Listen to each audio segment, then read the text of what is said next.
3 अरब वर्ष पहले पदार्थ, ऊर्जा, देश और काल उस घटना की वजह से अस्तित्व में आए थे जिसे बिग बैंग के नाम से जाना जाता है। हमारे विश्व के इन बुनियादी लक्षणों की कहानी को भौतिकशास्त्र कहा जाता है। पदार्थ और ऊर्जा अपने प्रकट होने के लगभग 3 लाख साल बाद एटम नामक जटिल संरचनाओं में संयुक्त होने लगे और इसके बाद ये एटम अणु मोलेक्यूल्स में संयुक्त हो गए। एटमों, अणुओं और उनकी परस्पर क्रिया की इस कहानी को रसायन शास्त्र कहा जाता है। लगभग 3 अरब वर्ष पहले पृथ्वी नामक ग्रह पर कुछ खास अणुओं ने मिलकर जीवन नामक विशेष रूप से बड़ी और पेचीदा संरचनाओं को निर्मित किया। जीवों की इस कहानी को जीव विज्ञान के नाम से जाना जाता है। लगभग 70,000 साल पहले होमो सेपियंस से संबंधित जीवों ने इससे भी ज्यादा विस्तृत संरचनाओं को रूप देना शुरू किया, जिन्हें संस्कृतियों के नाम से जाना है। इन मानवीय संस्कृतियों के उत्तरोत्तर विकास को इतिहास कहा जाता है। इतिहास की प्रक्रिया को 3 महत्वपूर्ण क्रांतियों ने आकार दिया। संज्ञानात्मक क्रांति, कॉग्निटिव रिवॉल्यूशन ने लगभग 70,000 साल पहले इतिहास को क्रियाशील किया।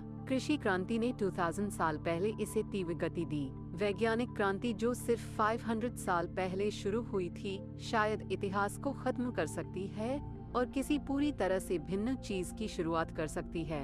इन 3 क्रांतियों ने मनुष्यों और उनके सहचर जीवों को किस तरह प्रभावित किया है, ये पुस्तक इसी का किस्सा कहती है। इतिहास के अस्तित्व में आने के बहुत पहले से मनुष्यों का अस्तित्व था। काफी कुछ आधुनिक मनुष्यों की तरह के प्राणी लगभग 25 लाख साल पहले प्रकट हुए थे, लेकिन असंख्य पीढ़ियों तक वे उन अनगिनत दूसरे जीवों से अलग नहीं दिखते थे जिनके साथ वे अपने प्राकृतिक वास साझा करते थे। 20 लाख साल पहले पूर्वी अफ्रीका की पदयात्रा करते हुए शायद आपका सामना मानव चरित्रों की चिर परिचित भूमिका से हो सकता था। शिशुओं को सीने से लगाए चिंतित माताएं और मिट्टी में खेलते हुए निश्चिंत बच्चों के समूह, समाज के आदेशों के खिलाफ लाल पीले होते तुनक मिजाज नौजवान और थके हुए बुजुर्ग जो सिर्फ इतना चाहते थे कि उन्हें चैन से रहने दिया जाए। स्थानीय सुंदरी को प्रभावित करने की कोशिश करते छाती ठोंकते मर्द और सयानी बूढ़ी कुलमाताएं जो ये सब कुछ पहले ही देख चुकी थीं। ये आदिम मनुष्य प्रेम करते थे, खेलते थे, करीबी दोस्तियां कायम करते थे और हैसियत तथा सत्ता के लिए होड़ करते थे। लेकिन यही सब चिंपांजी, लंगूर और हाथी भी किया करते थे। उनमें अलग से कुछ खास नहीं था।